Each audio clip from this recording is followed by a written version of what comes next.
TV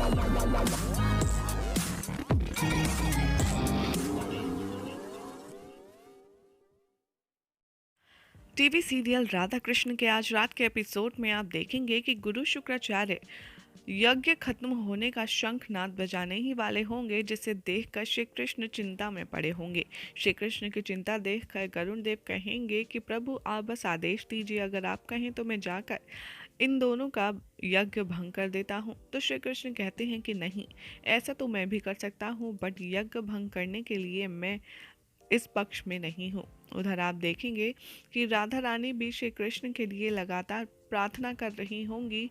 तो दूसरी तरफ पाताल में श्री कृष्ण, तक्षक और गरुण देव का युद्ध चल रहा होगा, जहाँ पर गरुण देव सारे सर्पों को एक एक करके पटक पटक कर मार रहे होंगे। दूसरी तरफ कैलाश में माता पार्वती और महादेव आपस में बातचीत कर रहे होंगे और काफ़ी विचार विमर्श के बाद महादेव कहेंगे अपने गले में पड़े नाग से, हे वासुकी अब आप जाइए, आपके काम करने का समय आ गया है। ये देखकर श्री कृष्ण की मदद करने के लिए जो नाग पड़ा होगा महादेव के गले में, जिसका नाम वासुकी है, वो अपना विशाल रूप दिखाएंगे पाताल में और श्री कृष्ण के समक्ष प्रकट हो जाएंगे और उनसे कहेंगे कि प्रभु मैं आपकी सहायता करना चाहता हूँ। अगर मैंने थोड़े बहुत भी पुण्य किए हैं तो आप मुझे अपनी सहायता करके इस युद्ध में अपना बलिदान देने की कृपा करें।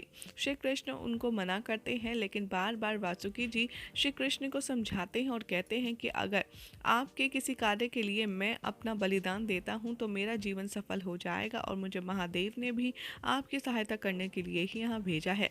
तो गरुण देव कहते हैं कि अगर आपको कुछ करना ही है तो आप बस श्री कृष्ण की सहायता कीजिए और इस यज्ञ को भंग करवाइए।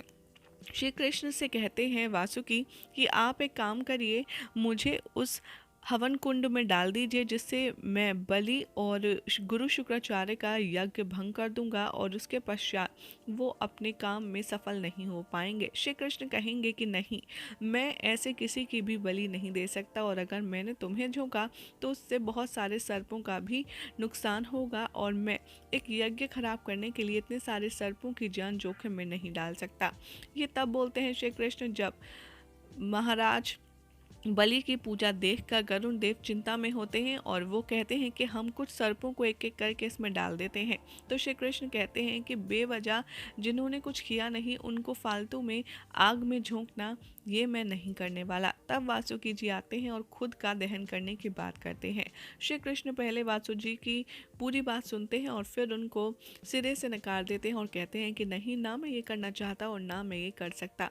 लेकिन वासु जी के बार बार समझाने पर, आग्रह करने पर वासुकी कहते हैं कि मेरा जीवन सफल हो जाएगा अगर आपने मुझे अपनी सेवा का एक मौका दिया और मैं चाहता हूं कि मैं आपके लिए कुछ इस युद्ध में कुछ योगदान कर पाऊं। फाइनली श्री कृष्ण वासुजी की बात मान जाते हैं और अपना जो बड़ा विशाल शरीर होता है उसे बहुत ही ज़्यादा सूक्ष्म कर लेते हैं और गरुण देव से कहते हैं कि अब आप ले जा कर के मुझे उस हवन अग्नि में डाल दीजिए, बाकी का काम मैं स्वयं कर लूँगा। होता भी कुछ ऐसा ही है, गरुण देव वासुकी को ले जा कर के उस हवन कुंड में डाल देते हैं, जिसकी वजह से अग्नि में कुछ बड़ा ही होता है और हवन की अग्नि सारी बुझ जाती है। यह देख कर गुरु शुक्राचार्य बहुत ज़्यादा क्रोधित हो जाते हैं और वो समझ जाते हैं कि यकीनन ये किया धरा सब कृष्ण का है और उसी ने यहाँ पर गरुण देव से कोई ना कोई ऐसी चीज़ हवन कुंड में डलवाई है जिसकी वजह से हमारा यज्ञ भंग हो सकता है। वो कहेंगे राजा बलि से कि तुम जल्द से जल्द इसमें जल डालो और यज्ञ समाप्त करो। राजा बलि ये देखकर बहुत ज़्यादा चिंतित होते हैं और कहते हैं कि क्या इस जल को अर्पित करने से मेरा यज्ञ सफल हो जाएगा और मैं बन जाऊंगा इंद्रलोक का राजा। तो गुरु शुक्राचार्य कहते हैं कि तुम पहले जो कहा जा रहा है वो करो। तभी श्री कृष्ण आते हैं राजा बलि के समक्ष और कहते हैं कि तुम गुरु शुक्राचार्य गुरु होने के नाम पर एक बहुत ही ज़्यादा शर्मनाक चीज़ हो, जो तुम अपने शिष्यों को गलत राह पर चलने का मार्ग दिखा रही हो। फिर वो राजा बलि को समझाने की कोशिश करते हैं और कहते हैं कि तुम्हें इंद्र का अब तक स्थान क्यों नहीं मिला है, क्योंकि तुम्हारे हृदय में प्रेम और तुम्हारे हृदय में पॉजिटिविटी नहीं है।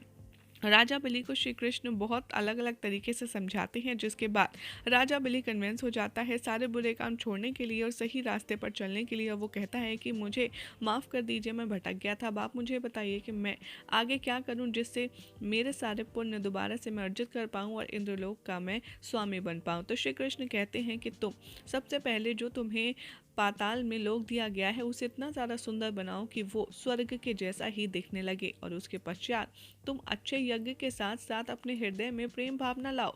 और मैं तुमसे ये वादा करता हूँ कि अगर तुम ऐसा करके मुझे दिखाओगे तो मैं इंद्र के बाद तुम्हें इंद्रलोक का स्वामी ही बनाऊंगा और तुम भी जल्द इंद्र बनोगे।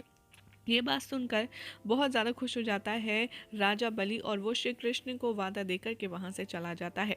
तो दूसरी ओर देखेंगे गुरु शुक्राचार्य भी कृष्ण को भला बुरा कहकर के अपना स्थान छोड़ कर के कहीं चले जाएंगे, और ये देखकर साम बहुत ज़्यादा चिंतित हो जाएगा।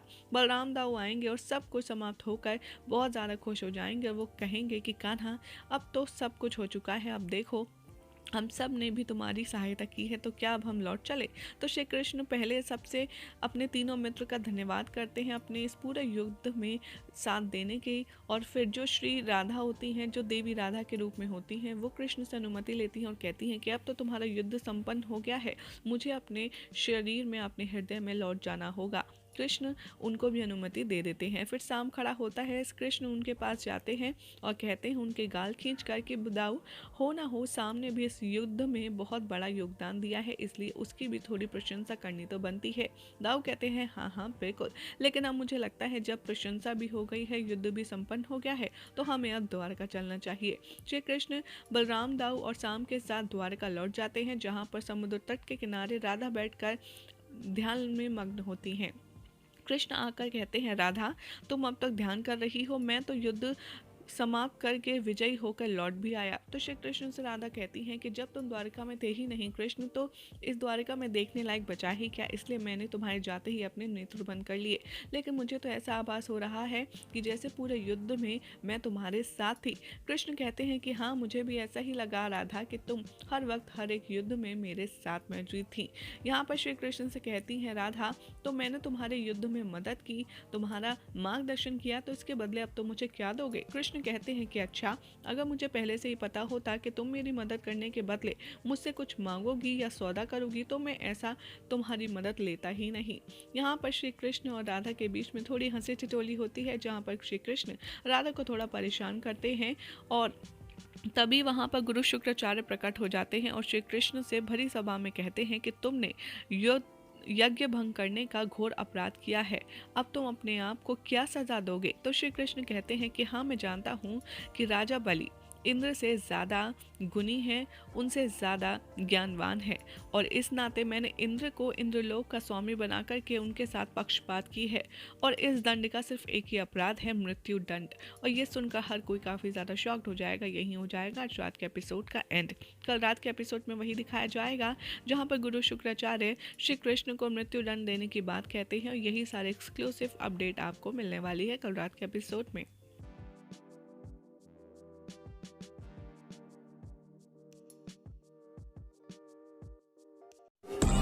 Wow, wow, wow, wow, wow.